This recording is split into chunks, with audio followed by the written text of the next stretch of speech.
see a great crowd, and we have a fabulous presentation for you today. Greg, thought for the day?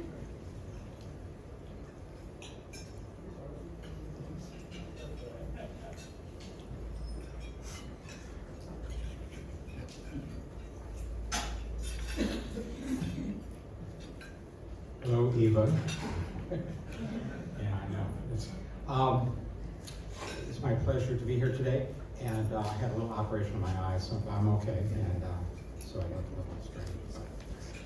I wanted to welcome everyone and thank you to Kelly Oles for setting this up. We have a great crowd. We have some special guests. I don't see Rabbi Krishover, but he was planning on coming. He's not here, I think. Judy O'Bannon was coming, but her present husband is ill and could not make it. Of course, Alex Core and Graham is a member. I also want to introduce Judge Margaret Robb, who's to my right, from the appellate court, and she was very interested in this program, and welcome, Margaret. And I don't know if Ashton Buffman is here, the historian, but he was also. He's out of town. Well, I was going to read something that, very briefly, and then I found something else. Jane Goodall, in her autobiography called Reason for Hope, was 11 years old when the Nazis were finally defeated, and in May of 1945, she was 11 years old. She said, "I could not erase the images that I saw at that time. I struggled to comprehend the agony of body and mind that occurred during that period. All the evil aspects of human nature had been given free rein."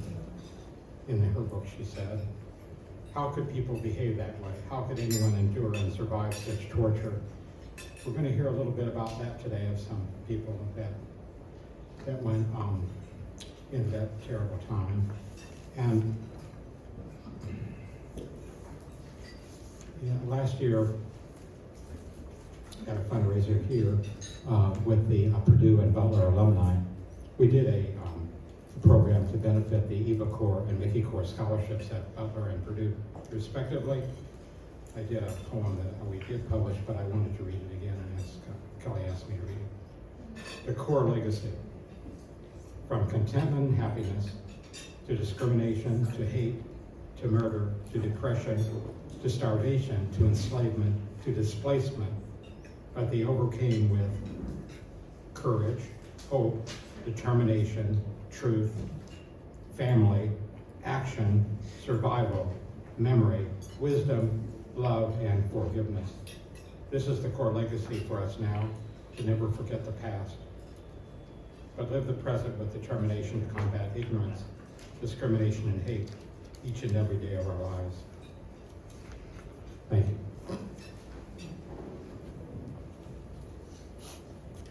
Thank you, Greg. Our own Bill Murphy's mother-in-law passed. He's with us today, so we do have a card if you care to sign that for him.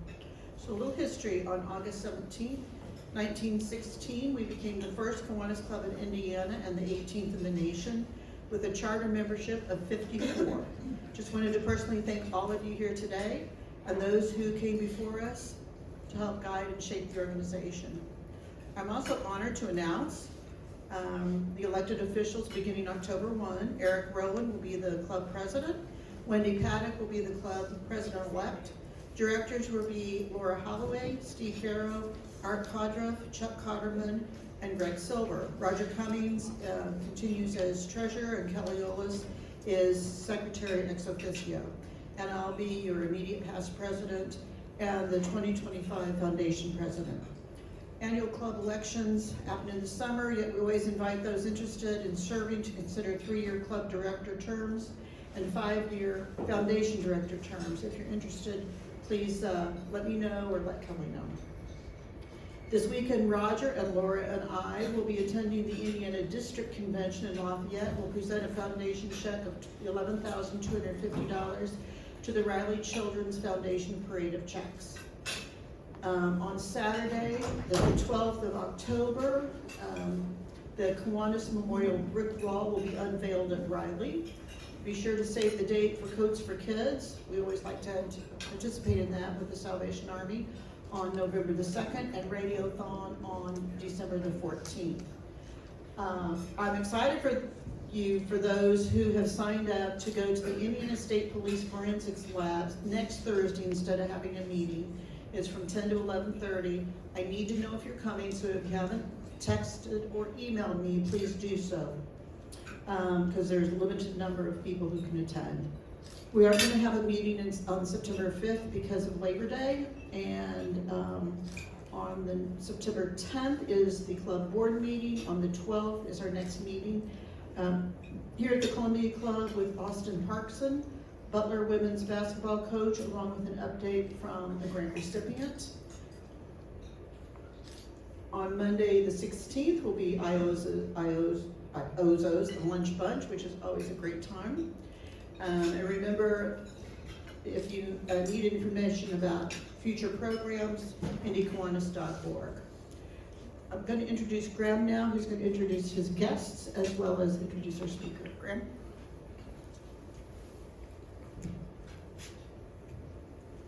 And I'm actually one of your speakers too, Mary. Sorry to disappoint you, but I will be.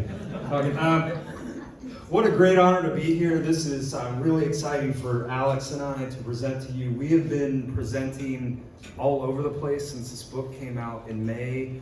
We've been really honored to have so many other organizations across the country reach out to us. We're going to Los Angeles, Boston, Pittsburgh, a number of cities all the way through next spring. My wife's really excited about this book because I'm not going to be around much over the next year. She's really loving this project. And we also, and we'll talk about this during our lecture, we were over in Europe back in June, and we lectured a couple times there, which was one of the honors of my life. But I say this sincerely. I think you all know how I feel about Kiwanis. Being back home, being back in Indianapolis, being in this beautiful space, speaking to you today is a wonderful honor. There are a couple people I want to introduce, guests, but also people who have been really instrumental in helping make this project work. Laura May Bean is a good friend of mine. Laura, raise your hand. She is, I'm in another organization called Toastmasters, where you try to learn to speak publicly. I'm still working on that, but Laura's going to grade Alex and I today on our speech, so be nice to us. Laura, we've had some folks really vested in this project, really supportive, giving Alex and I a lot of moral support. So Amy Grove in the back there, Amy is our quote-unquote publicist. She is does an amazing job with our website, marketing programs for our book. Amy, please eat lunch. This one's on me. It's the least I can do for all the headaches you have to put up with. Sandy Lynch. Sandy is from the Northwest Kiwanis Club. Please raise your hand. She's been, from day one, a very passionate supporter of our project. Mr. Bill Dugan. Bill, raise your hand. Bill, class of 1951, Butler University. When you go over to the campus and see our beautiful business school building, which I hope you do, it's Dugan Hall. That is Mr. Bill Dugan who named it. So Bill, it's an honor having you here. Two other guests. I've got Mike Schaefer here. Raise your hand, Mike. And Jeff Brinkman. They're both attend my church, Trinity Episcopal, as does Mary Marsh. They've become really great friends recently, but I think we're going to be friends for a long time. They've taken a tremendous interest in this project as well. If I missed it, I don't think I've missed it. Okay, we are here to talk to you about our project, our latest book that came out in May. Our new book called My Parents' Remarkable Holocaust Story and My Fight to Keep It Alive, which the main title is A Blessing, Not a Burden, which Alex will get to here. This really is Alex's story. We don't have a clicker. Kelly's going to help us. So, this is really Alex's story and his family's story, but I do want to provide the prelude of how our connection formed and how this project came to be. So the long story short is I started at Butler back in 2013, and they gave me a big list of names and plopped it on my desk and said, go out and raise money. It was a very, sophisticated conversation. And Bill, unfortunately, that's how Bill met me. He says he hides his wallet whenever I see him these days. Well, about halfway through my first year, I got a list. I was going out to Washington, D.C., and I got a list, and I see names, and I see Dr. Alex Core, class of, I won't mention his class year to reveal his age. He might be able to do that for you. But said this would be a good prospect, good donor prospect. So I wrote him a letter, and he might mention when I bring him up what he almost did with that letter, which he probably wishes he did. Wrote him a letter and said, I'd love to have dinner with you and just talk about your perspective of Butler and get to know you a little bit. And I always try to do a lot of research on donors that I'm going to meet with, and usually it comes down to looking up LinkedIn profiles and where they've worked and what their major was. And I quickly started learning about his mother, Eva Core, and it was the most unique research I'd ever done. The 10 days before I was going to meet with him, I just kept listening to lectures of hers, watching Jordan Hall, and it washed away almost all of my memorabilia and my donor files and all these other things. One of the things that survived was that picture of me and his parents, and I thought how fitting and ironic and true that was they survived. So without further ado, I'm going to turn it over to my friend and co-author Alex Core. So thank you very much, and appreciate the opportunity. Thanks, Greg, for the nice words, and thanks for the Kiwanis Club. So over the next 20 minutes, I'll kind of give you a little bit more insight. And one of the things that people ask is why the title, A Blessing Not a Burden. So there's a couple reasons, one of which is when I was 26 years old, I was in podiatry school. I'm a podiatrist, and long story short, I was diagnosed during the summer of June of 1987 with cancer, and it spread to my lungs. And my dad was probably under the impression that in his generation, cancer meant death. And so I was upset. I knew it had spread, and my mom kept on calling me. Had surgery in Chicago, where I was going to podiatry school, and kept on hanging up on my mom. Finally, she told me, look, quit hanging up. Look, your father's a survivor. I'm a survivor. You're going to be a survivor. This is your Auschwitz. So that kind of hit home for me. And, growing up in Terre Haute, which we'll talk about a little bit, I was obviously very aware of my parents' past. It plays a big role in my life.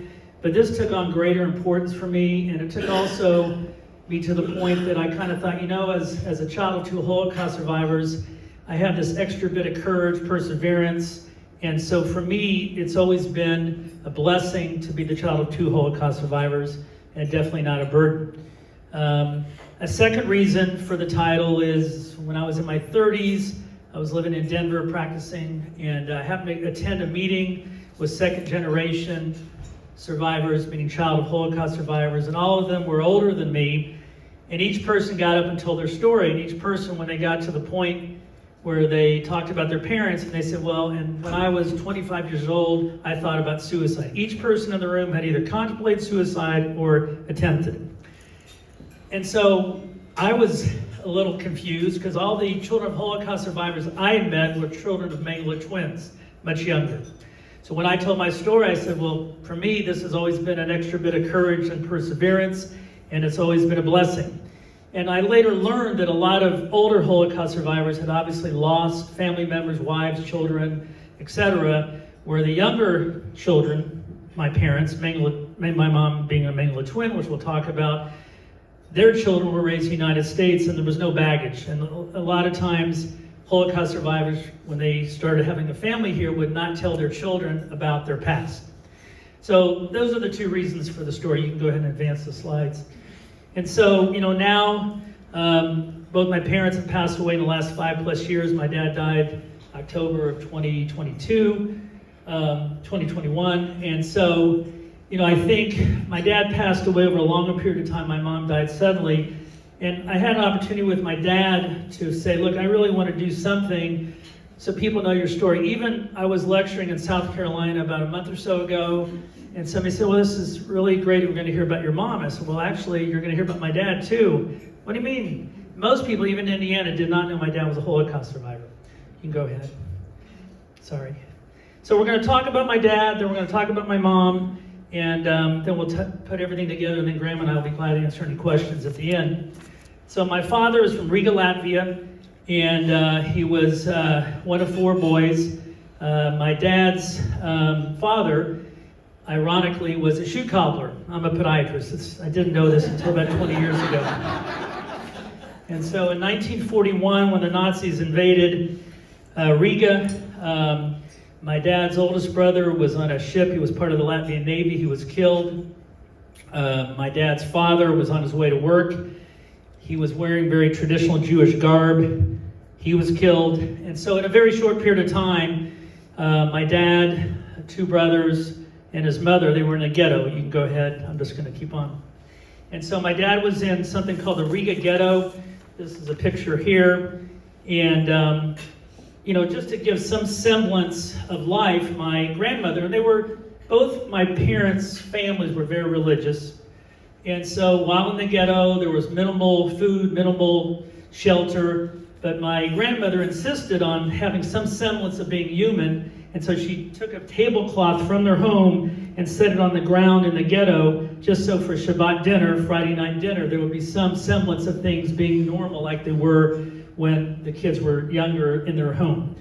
And so at one point, they decide to liquidate the ghetto. What does that mean? They're going to decide who's going to live and who's going to die. And so usually older people, senior citizens, young children, and women were put in one line or one section of the ghetto. Younger men, adult men that could work were put in another. My dad's 2 older brothers went to the area where the work line, if you will, and my dad, age of 14, looked very young for his age, went with his mother.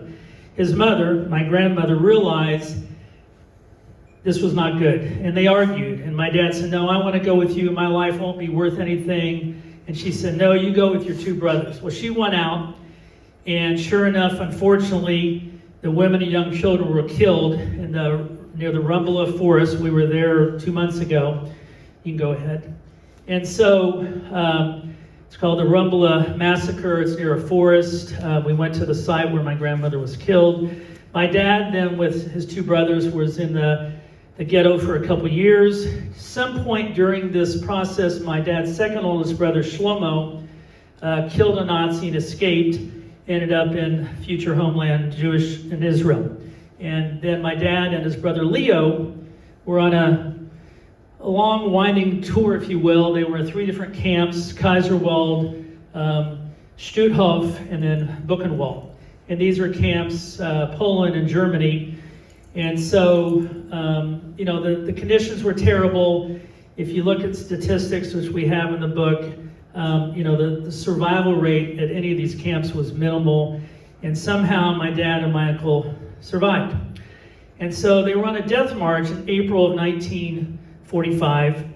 And most death marches ended up with death. So my dad and his brother were in this line walking, and they're going around a ravine, and my dad's thinking to himself, "I got to make a go for it, because at some point they're going to kill us." And so my father, and we still don't know the conversation my dad had with his brother, but my dad's going to make a go for it. So they're going around a ravine. It's dusk, and my dad got it. Sorry. And so my father makes a run for it. When my dad would tell these stories years later, everything was sports analogies. And at the time, the Colts had a running back named Edgerrin James. So he would say he was running like Edgerrin James to get away from the bullets. He hides in a building, ruins of a building. He's concerned, first of all, that he's going to get found by the Nazis. And the rumor was in this area outside of Buchenwald that the Americans were coming through to liberate. And so then there's fighting, bullets, guns, bombs, and he's hiding, hoping against hope now that he's going to survive. Then for about 2 hours, there's silence. And then he hears a language, and my dad was great with languages, and he knew it wasn't Hebrew, and he knew it wasn't German, he knew it wasn't Latvian, maybe it's English. So he comes up with his hands up, he's got lice all over him, clothes are torn, he looks like a Holocaust survivor. It's the American GIs, and the gentleman says, "Here, have a Coca-Cola. How's it feel to be free?" True story. I didn't know this till about 20 years ago. I will say, from the time I was a little boy, we never had Pepsi. To my dad's dying day, he loved Coca-Cola. He had Coca-Cola everywhere. And so the gentleman that says, "How's it feel to be free?" was from Oklahoma. The leader of this troop was somebody by the name of Andrew Neff from a place called Terre Haute, Indiana. So for a couple days, the GIs hid my dad from the officers. They were afraid that they thought my dad would be considered a liability by the officers. And so at some point, Mr. Neff finds out. He realizes my father speaks multiple languages, knows the terrain. This was a battalion designated to build bridges besides be in battle. And so they decided to keep my dad, and they put him on a Jeep with Mr. Neff, and he became very close with Mr. Neff. And so the ironic thing about this story, this was the day my dad was liberated, was April 15th, 1945. My birthday is April 15th, not 1945. You can go ahead next. And so my father, my uncle Leo ended up surviving. My dad then eventually, he starts hanging out with the GIs that he just was liberated by, I should say. And if you can go to the next picture. He gets liberated, and he's now in these various bars and restaurants with these soldiers, learning the American language. And so he wants to go to Terre Haute. He starts writing letters, and Mr. Neff now is in Indiana. Mr. Neff is in Terre Haute, and he allows, they talk to the Vigo County School Corporation, which is where Terre Haute is, of course, and they said, well, he's got to learn how to speak English. And so my dad would write letters, and we found these letters years later, and then eventually Mr. Neff gets my dad on the, you can go back one more slide, backwards. So my dad in May of 1946 is on the SS Marine Flasher, that's the name of the boat. This is my dad's name right there on the docket. And so my dad arrives in Terre Haute, Indiana eventually, and I already gave away the punchline, but he finds out in Indiana there's no soccer. There was soccer in Europe, but nobody's playing soccer in Terre Haute 1946-47. So he enrolls at Indiana State University, and he finds out that, everybody's talking about this game called basketball. And so my dad, 5'2" on a good day, short, he loves sports, and so he finds out he's got to take the gym class. Well, the gym class at Indiana State University is taught by the basketball coach. Well, that basketball coach, now you can go to the slide, that basketball coach was some guy by the name of John Wooden, the John Wooden. And so Coach Wooden, my dad had an accent, my dad was short, but he was very studious, and he was older than the other freshmen in the class, and he wanted to get an A because he wanted to get in pharmacy school. And so my father, Coach Wood, takes my dad aside halfway through the semester and says, "Mickey, you're a really good influence on these kids. You study hard, and I know you want to get an A. I need you to take the class next semester because we have a whole bunch of new freshmen coming in." So they became friends. My dad really became a big, as he called it, a student of the game of basketball. He ended up 2 years later going to Purdue. My Coach Wooden obviously then went to UCLA. So when my dad was at Purdue, he would study in Lambert Fieldhouse his pharmacology while watching Purdue basketball team practice basketball. And so eventually, my dad finishes Purdue, gets his pharmacy degree, and felt very, very loyal, obviously, to the United States government. So he becomes he's in the Army, he's a pharmacist in the Korean War, and this is him in Korea. My dad would tell the joke. I said, "Dad, how was it being a pharmacist during the Korean War in Japan?" He said, "Well, one day I saw a soldier kind of skipping down the hall." And I said, "Soldier, why are you skipping?" And he said, well, sir, my officer told me to skip it, take one a day and skip a day. So anyway, my dad liked to tell jokes. And so he came back to Indiana and then eventually went to Hartford. but he missed his beloved Purdue basketball team. So eventually he went to Israel. You can go ahead. And these are some of the various places my dad was: Latvia, Poland, Germany. So essentially ended up in Indiana. So my father, we're going to leave this part of the story for a second, but my father then went to Israel to see his brother Shlomo, the one that had killed the Nazi, is now living in Israel. Go ahead. Now we're going to tell you the story a little bit of my mom, which probably some of you know the story a little bit better. My mom, also from a religious family, also one of 4 girls. There were 2 older girls. When my grandmother became pregnant for a 3rd time, the midwife came to deliver, and her husband, my grandfather, also named Alexander, was very, very hopeful for a boy. Why? Because in the Jewish faith, you want to have a boy, and so there's no ultrasound, so the midwife delivers 1 baby. It's a girl. They said, well, don't wait. There's another one coming. And hoping against hope, hoping for a boy, out comes another girl, Eva, my mom. So my mom was always considered kind of the black sheep of the family because she was the last chance for her father to have a boy.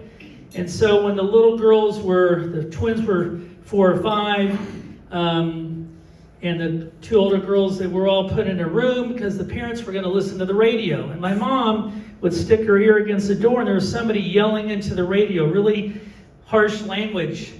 And so that was Hitler. And my mom heard Hitler on the radio. And so at one point, even her father, my grandfather, had an opportunity to go to Israel to escape. If you know history, this part of the world, Romania, Hungary, where my mom was from, was supposed to be saved, by the Nazis. They were not supposed to invade. Well, that relationship was terminated in 43, 44, but there was an opportunity for the family to move to Israel. But my mother's mother, my grandmother, said, how can we travel with these 2 little girls? So they decided to stay in this remote village of the Transylvanian Valley.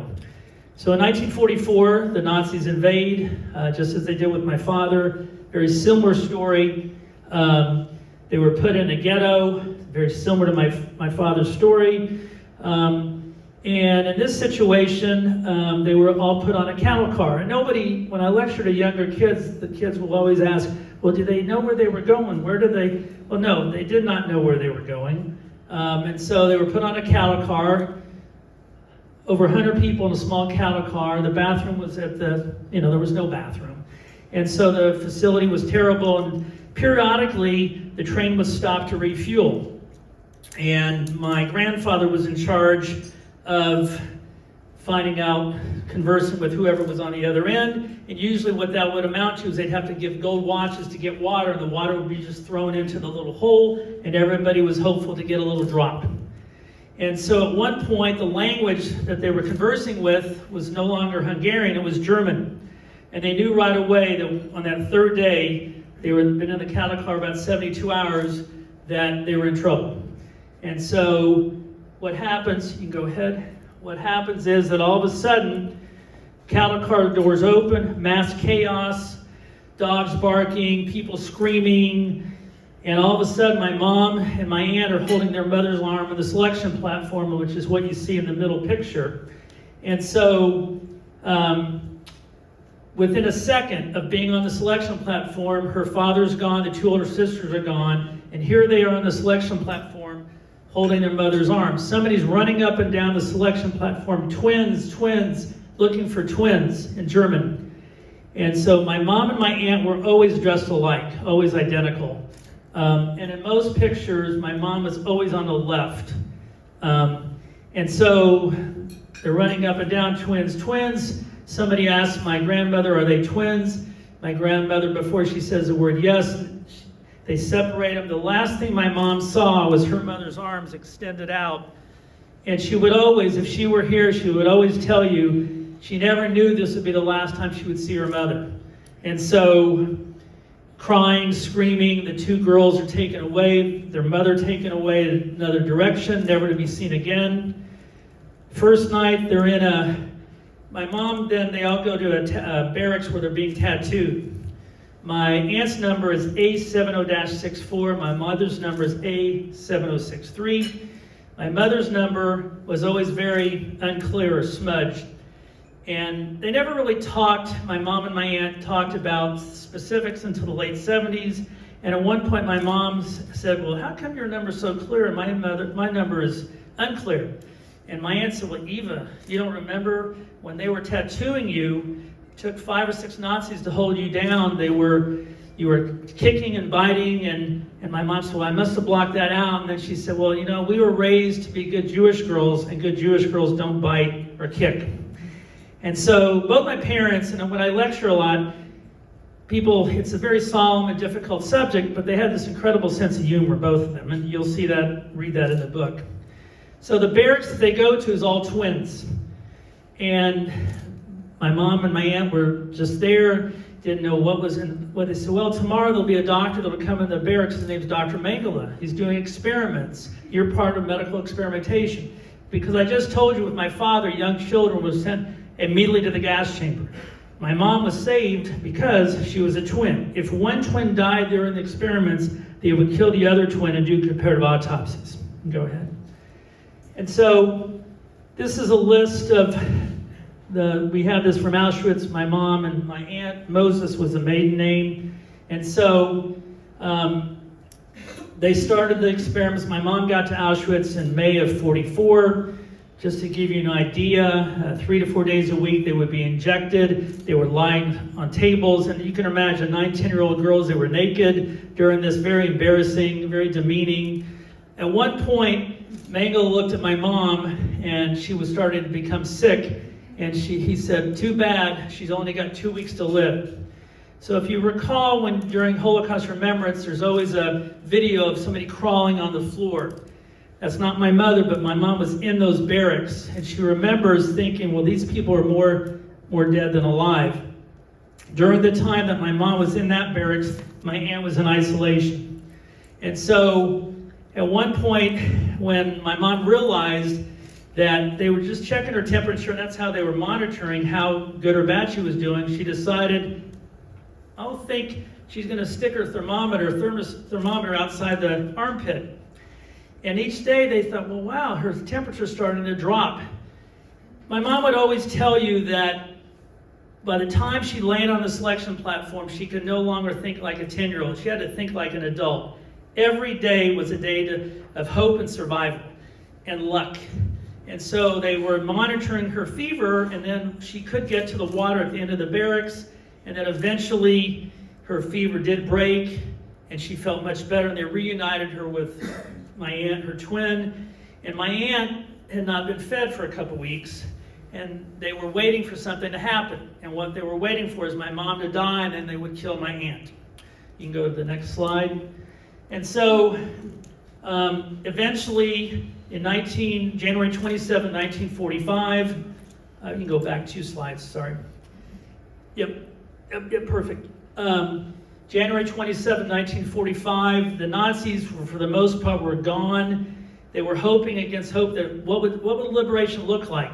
So they were in, if anybody's been there, been Auschwitz I, and they were in a barracks, and they could see it was snowing sideways, and they could see something moving. It was the Ukrainian army, the Red Army, coming to liberate Auschwitz. They had no idea what they would find. All the twins come out. This is what freedom looks like. And so they gave them candy and cookies and danced with them, and then they said, well, we'll be back in a couple weeks. When they came back a couple weeks later, they had a big motion picture movie cameras. My mom, to her dying day, loved attention. So this is a line of the Mengele twins. My mom and my aunt are at the very front, and this is from a video taken by the Ukrainian army, not on January 27, 1945, but that's the date of liberation. This was somewhere in late February. And from that point on, then my mom and my aunt were freed. What does freedom look like? You can go ahead. They ended up in an orphanage. One more, yep. Ended up in an orphanage, and then eventually realized that nobody else in the family had survived. They went back to their house in the Transylvanian Valley, hoping somebody would be there, and the only thing that had survived was the family dog. My mom would tell you that the Nazis killed people, didn't kill dogs. So eventually they found an aunt in Cluj. neighboring city. That eventually led to them getting visas after being in communist Romania and finally coming to Israel. You can go ahead to the next slide. So in 1950, my mom and my aunt ended up in Israel. They were in a kibbutz, teenagers, typical teenagers. And I always asked my mom, how was it, how did you communicate? She said, well, Alex, I was a teenager. I like boys. I learned how to say I love you in 10 languages. And so they looked identical. They were dating. One funny story was once my mom, they would never tell a new boyfriend that they had a twin. So once my mom was dating this boy, and he came to the apartment, and she said, I'm going to get rid of him. This is it. And so my aunt answered the door. My mom was hiding in a closet. They go to sit down on the couch to listen to music. He makes a couple moves. My mom jumps out of the closet. He's never been seen since. He ran and ran and never been seen since. You can go to the next slide. So these are my mom's various whereabouts. At the end of the day, she went from Transylvania to Tel Aviv to Terre Haute. Should be some more. So how did my mom and my dad meet? My father, as I said earlier, went to see his brother Shlomo. My mom's twin, my aunt, had just got married. So at the age of 27, my mother felt like an old hag. And so, those are her words, not mine. And so my uncle Shlomo was trying to find a wife for his brother Mickey. So he put an ad in the newspaper, the Mahariv. Shlomo worked at the Mahariv for years. My mom saw the ad, responded to the personal ad. They went on a couple dates that summer. My mom's English was terrible. My dad's Hebrew was worse. On the third date, my dad asked my mom a question. My mom said yes. He pulled out a ring. They were engaged. So shortly after that, my mom was a sergeant major in the IDF. She got out of the Army, came to Indiana, and a couple years later, I was born. I have a sister. This is the actual initial wedding in Israel. This is my dad's. Yep. You can go ahead to the next. So just a couple other thoughts here, and then I'll open up for questions. Growing up in Terre Haute may not have been the easiest place for two Holocaust survivors and their children. Halloween was a big event, bad event. Kids in the neighborhood, my contemporaries, when I was 5th or 6th grade, would throw corn at the house. My mom would hear the corn. This brought back terrible images of her childhood. So the next day, my mom would hide behind the tree and start chasing these kids around the neighborhood. It seemed like a pretty benign act. Things escalated. They didn't know when my mom was responding. Nobody knew about the Holocaust in 1972, 73. And so the next day, I came back from a PTA meeting with my mom. We had swastikas in her house in Terre Haute. Go home, dirty Jew. Things quickly got out of hand. And for me, it was terrible, because at school I would hear, oh yeah, Mrs. Core, she's crazy. You can go ahead to the next slide.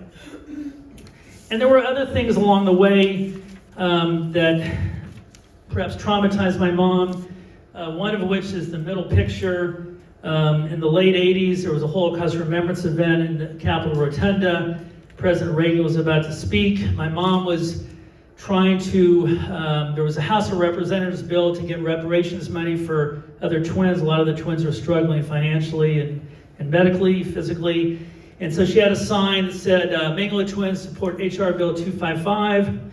She didn't have a permit, so when the officer to her left, who was on his first week on the job, came and said, where's your permit? My mom rolled up her sleeve and said, here's my permit, meaning her Auschwitz number. She got arrested, really roughed up, and that was really one of the lowest of lows. You can go ahead. And then, one of the things we talk about in the book, and I'll try to finish up here shortly, is that this is really a call to action. As Graham mentioned, October 7th played a role in how we wrote some of the book, not politically, but just, each and every day, unfortunately, more and more Holocaust survivors are passing away.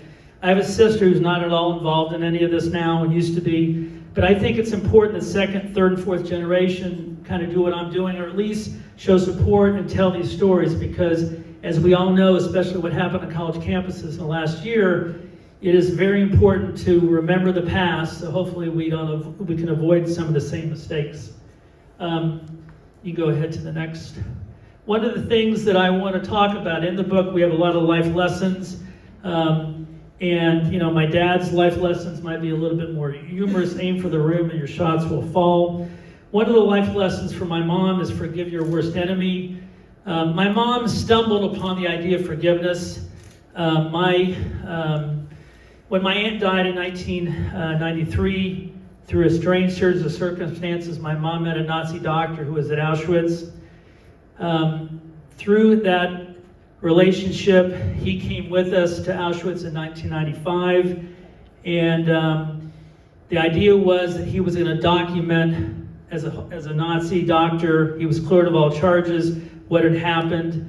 And so my mom, when previous to the 1995 liberation, she said, I need to thank him because he's going to document what happened at Auschwitz. And so my mom came back to Terre Haute before 1995 and said, well, she went to the local Hallmark store, nothing seemed appropriate. Went to the liquor store, nothing seemed appropriate. And then one day she decided, I'll give him the highest honor that I could give anybody, is I'll forgive him. This would be the best gift that I could offer another person.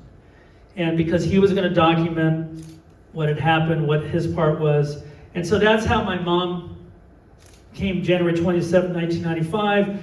Dr. Munch was the Nazi doctor. He documented, told his story, and there was no deal made. One of the things that people write about, that there was some deal made between my mom and Dr. Munch. There was not. He didn't know at all my mom was going to thank him by forgiving him, and that led ultimately to my mom's forgiveness.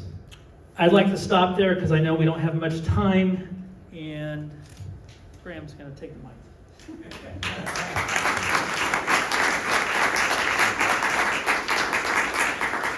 Yeah, thank you again for giving us an audience today. This, for me, has been a project of a lifetime. I will just say, in wrapping up, again, the book, which we'll have available after this, for me, it has a lot of different elements to it. If you want to read about the history of the war and the Holocaust, it's there.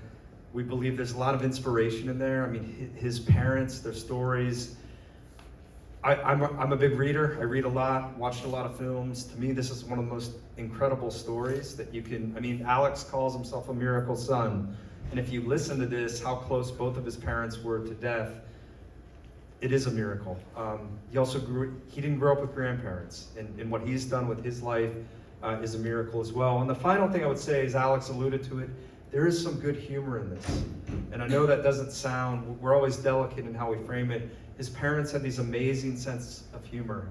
One example is in 1995, his mother was leading a delegation into Auschwitz, and they stopped her at the gate, and they said, you know, again, like they did earlier, you know, where's your permit? She pulled out her tattoo, showed it to him. She said, you know, 50 years ago, you wouldn't let me out of this place, and now you won't let me in. The gates opened up right away. So we're happy to answer any questions you have, and again, appreciate your time. Yeah. Graham, I know you want to have time to sign books. I know the book needs to be purchased. It benefits the scholarship funds at Butler and I guess Purdue.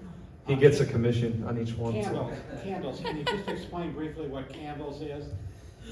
So Candles is a Holocaust museum in Terre Haute. Children of Auschwitz, Nazi deadly lab experiment survivors.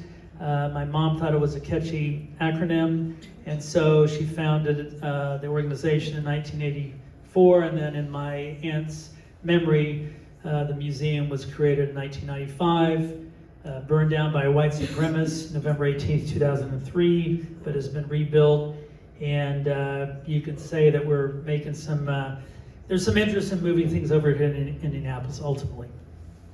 And of all the legacies, many legacies his parents left, you think about Terre Haute, Indiana, of all places, for a museum that's going to come up on 30 years as an anniversary next year, and has had thousands and thousands and thousands of people from all around the world. Any other questions? How old was your mom when she was liberated? 10.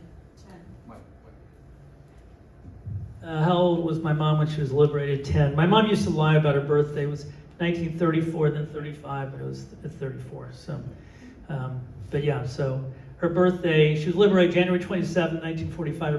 Their birthday was 4 days later. So, any other? Yes? This is how remarkable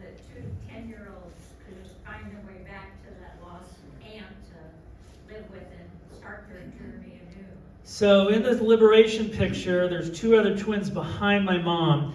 Their mother was a good friend of my grandmother, and Mrs. Changara was allowed to help out the Mingala twins during the experiment. So Mrs. Changara and her two daughters ultimately basically traveled with my mom to get back, and my aunt back to Ports, Romania. The interesting thing is that the granddaughter of those Mingala twins is now in medicine, and we were in Auschwitz 2 years ago, and she is very involved in medical ethics, and I give a medical ethics lecture as well. And so it's ironic that how life kind of turns around in one big circle. Alex, you want to promote the trip at all? Trip? Yeah, why don't you mention that? Sandy's got a question here, and then you can talk. Sure. Yep. Go ahead, Sandy. Guys, will there be another book?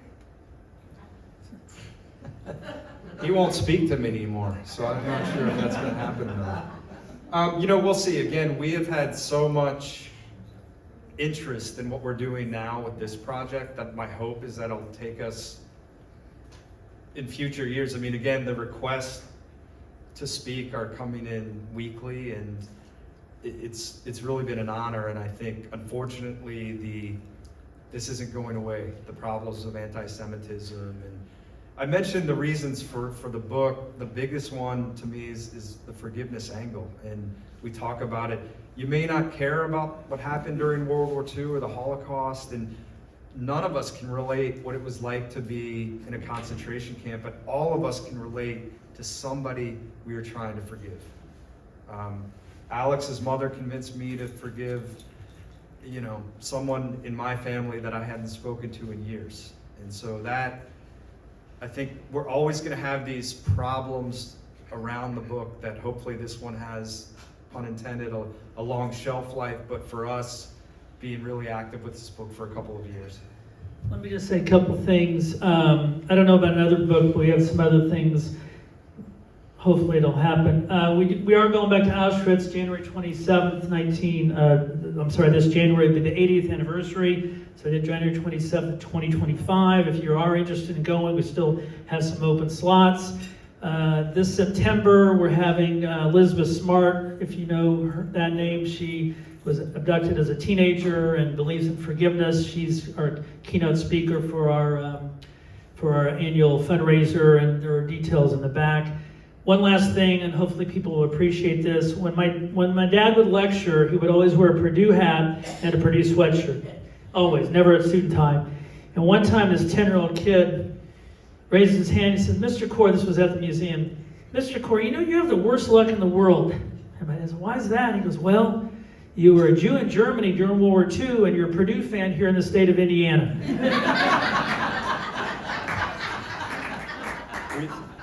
We have a tight, we always end at 1, but we can answer your question when we get back over, unless you had a comment.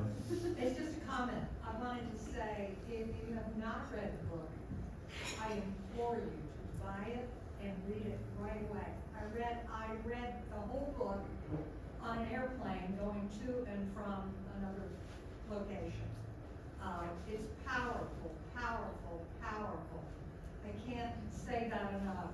And you'll be glad you did. You won't be able to put it down. That's all. One last comment, and we will be over here signing the books.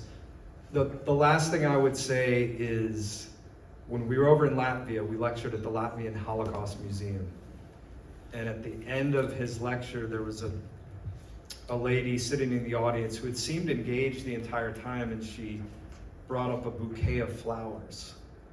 And she handed it to Alex and said, "I hope you will forgive us, the Latvian people, because we didn't do enough to protect your family." And I thought, I was in tears, and I think... Everybody was crying. I'll just say this, for all the dark in the world, there's a lot of good light, and hopefully through this project we're able to showcase some of that. Thank you again. I hope your Toastmaster person gives you an A. We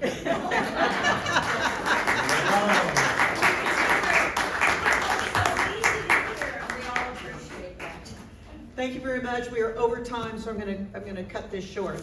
A donation will be A donation is made in your honor to Changing Footprints. They collect, sort, and redistribute unused shoes each year to those in need locally and across the nation and in 21 countries.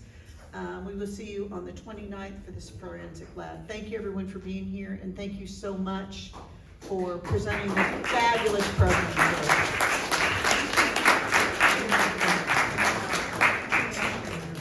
Here's your.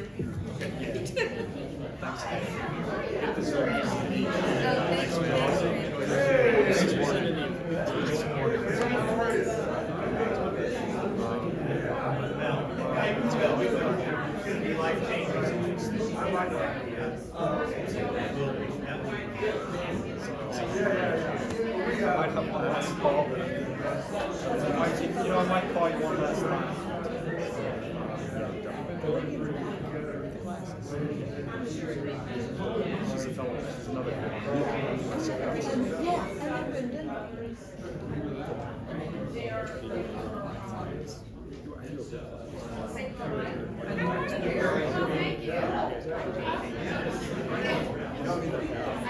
The day after I retired, I was gonna say, what are they, retired? I'm retired already. We don't say that. I know. All right.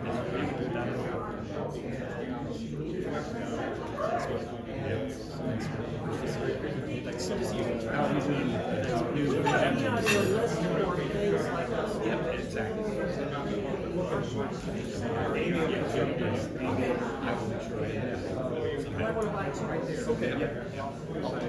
Oh, sure.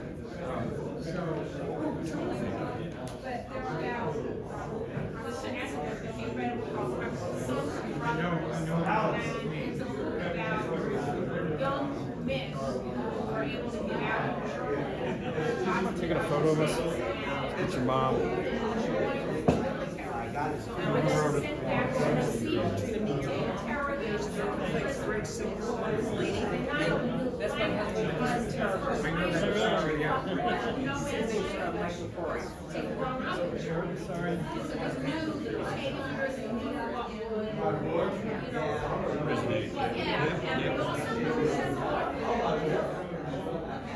It's really a powerful look at what really motivated these people to join the military and go back.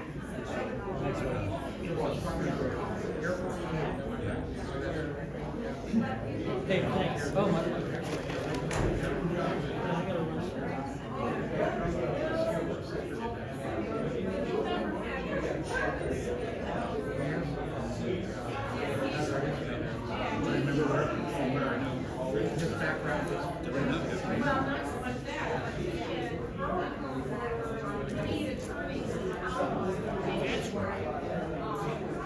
And Richard, they tell the stories from slightly different perspectives, but Richard, I have to not to hurt like where it says, but I like those that Richard puts on it, and it's also very powerful. He talks about, families that had reparations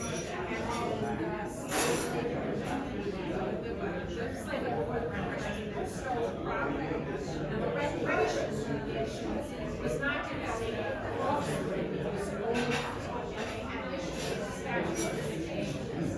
You saw the museums that are giving back to the artists. well, what was interesting about the statute of limitations regulations was apparently the Allies, when Germany got split up, they agreed that there would be no statute of limitations until Germany was united. So the statute of limitations, and it was a German case that ultimately was fought and confirmed that that was the agreement. So that was all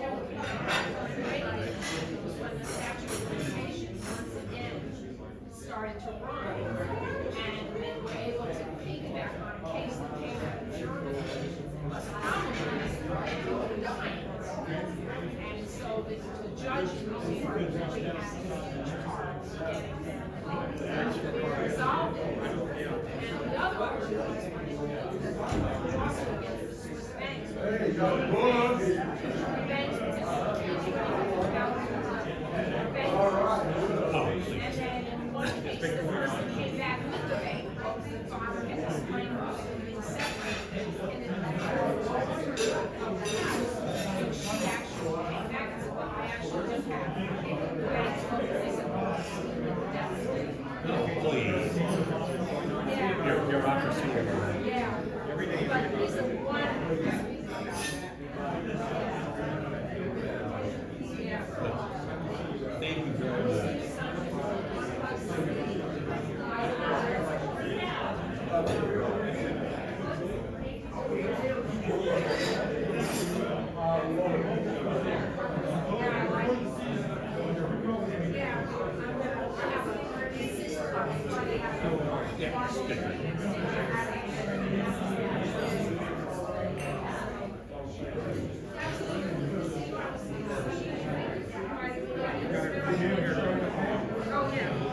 primary fundraiser. The plan is to make it his third wife, who's from Indiana. A lot of his speakers are also.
So literally it's just an L.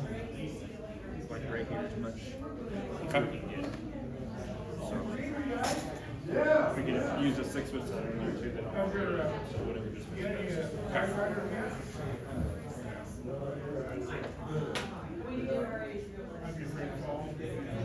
Yeah.